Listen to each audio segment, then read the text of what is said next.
CNN host Brooke Baldwin went after Trump on her show, and to me, this video represents exactly how you shouldn't go after Trump.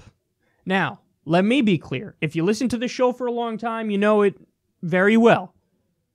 I despise Donald Trump with every fiber of my being, and I've reported on his disastrous policies, which are absolutely destroying the country. So I am massively against Trump. This criticism does not come from a place of, let me defend Trump. This criticism comes from a place of, holy shit, you're going to make him stronger if this is how you go after him. Now, having said that, let's take a look and then we'll discuss.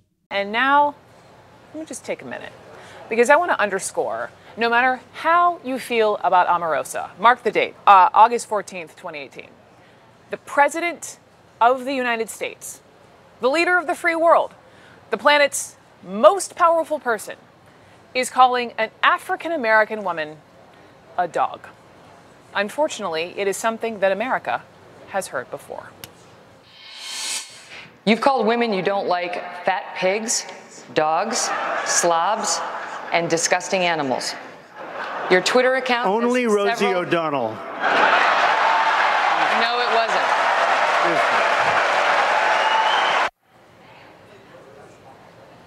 That was 3 years ago.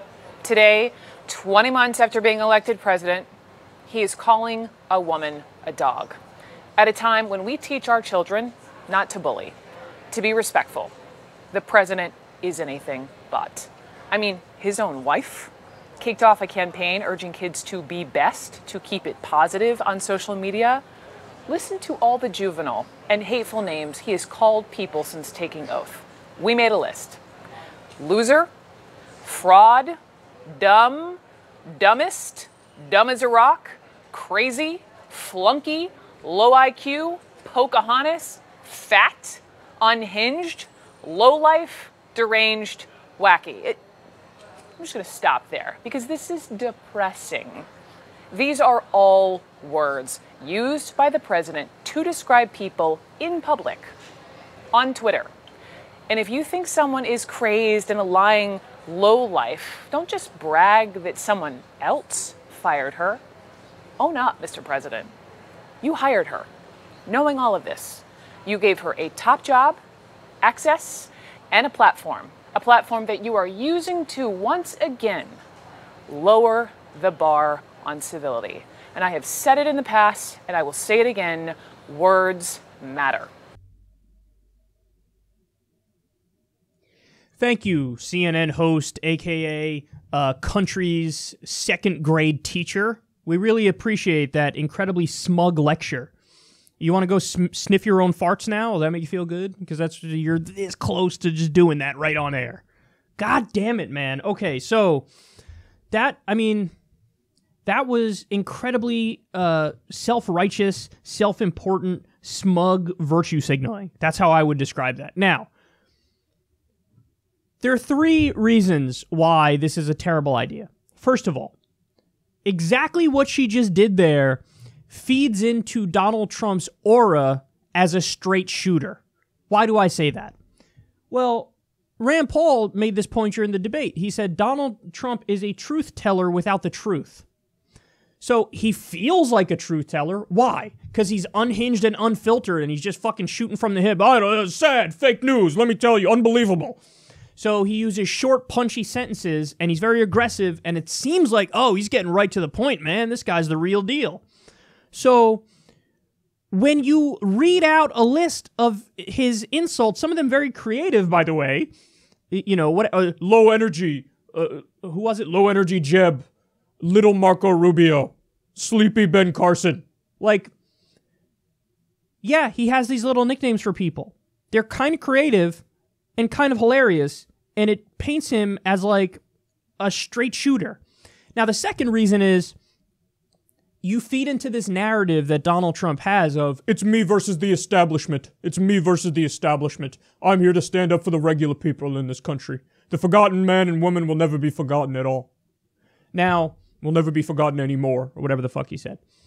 Now, that's bullshit. Donald Trump's policies have 100% served the establishment, served the status quo and the powers that be, and Wall Street. He appointed multiple Goldman Sachs people to his administration. They're serving Wall Street. His tax bill, 83% of the benefits go to the top 1%. His tax bill raises taxes on everybody making $75,000 a year or less over a 10-year period. So, as he's serving the establishment, you are somehow giving him the ability to turn around and act like, see, I told you, the establishment's against me. Look at this, the media keeps doing their anti-Trump stuff. I told you that they're attacking me. So he argues, hey, listen, they're going to come after me, and they're fucked up for doing that because I'm here fighting for you. And then what does she do? Feeds right into that narrative and attacks him because he used mean words. The whole basis of her attack was, he's such a meanie pants. God damn it. And then the third reason is that it's relatable. It's relatable. Brooke, I do not care. I genuinely don't care what goes on in your private life. Don't try to tell me you have never said behind closed doors to your family, to your friends, talking about a politician, whether it's a Democrat or a Republican. Yeah, that person's a loser, isn't he? That one weird, rubs me the wrong way. Oh, Chris Christie, kind of fat. Don't tell me you're a human being. You don't have only politically correct, polite thoughts running through your brain at all times. So when you go out there and you pretend like you don't have those thoughts, it's obviously untrue, and people can see through it from a mile away. Listen, civility politics are dead and gone, and they're not coming back, and that's actually a good thing. That's one of the few good things about the era of Trump, is that now we don't have to have the politicians that go out there and pretend, yes, I'm an upstanding American citizen. I've never cursed in my life. I've never tried substances. I've never done anything wrong. Do you like my posture and how I point at you when I talk with my thumb? The one good thing about Trump is that he broke that mold. So now, okay, you want to play this game? Let's play this game, son. So then wait until there's a left-wing person who's an actual straight shooter, not just a fake straight shooter like Trump. And they're willing to go out there and crack skulls for the people and talk about the right positions and the right arguments. See, this is one of the things about Donald Trump. Now, I say he's a fake populist because his policies are actually pro-establishment. They're not populist. But in terms of his aura and how he presents himself, he's a populist. And you keep feeding into that narrative, and this makes him more appealing to people. When you get mad at him over words he uses, the people watching at home are not going, oh, Brooke, you're such a good person because you're against cursing and calling people names. They're going, man, you really seem like you're full of shit because I talk like that, and Trump talks like that, so Trump's more relatable now. And then just as a final point real quick, she ends with, oh, if you don't like Omarosa so much, then why did you hire her? I know corporate media thinks the cutesy little gotchas over Trump's cabinet and his inner circle are sick burns, but they're not. They're not. Most Americans have no fucking idea what's going on inside Trump's administration and who's in the cabinet. You want to know how you relate to people? People are struggling. So number one, we should all be talking in that straight shooting way. And number two, focus on the fucking policies that'll improve their lives. It is comically easy to destroy Donald Trump. It is so easy, it's laughable. I mean, here's a guy who said he's going to get us out of Iraq and Afghanistan. He increased troop levels in both of those places, and they just announced it this week that we're not leaving Iraq. We're staying there indefinitely to, keep the region stabilized. Because sure, that's what U.S. presidents does. It stabilizes a region. It doesn't fucking break it and create more problems. So we wasted $7 trillion there. There's an argument. Use that. Holy shit, you said you'd get us out. You're keeping us there. You said everybody would get health care under your administration. 3 million people lost health care under your first year. You said you were going to keep jobs in the country, Donald Trump. 93,000 jobs were outsourced under your first year as president. 93,000. You're president outsourcer. You're not protecting jobs. Wages are, as you brag about the economy, wages are down. They're down. That's a fact. So, Brooke, here are the things you point to to make an argument and to do a segment. You don't list off the mean words Trump called people, because that's one of the few things that's actually relatable, kind of funny, and enjoyable. If there's anything I liked about Trump is that he was on there at the debate stage during the Republican primary, shitting on everybody in sight. Like I said, low energy Jeb, little Marco, sleepy eyes Ben Carson. You know, I don't know if he gave Kasich a nickname, but I'll take a spin at it. Irrelevant John Kasich, because he's fucking irrelevant. Like, do not try to attack him on his strength, because he will eat you alive.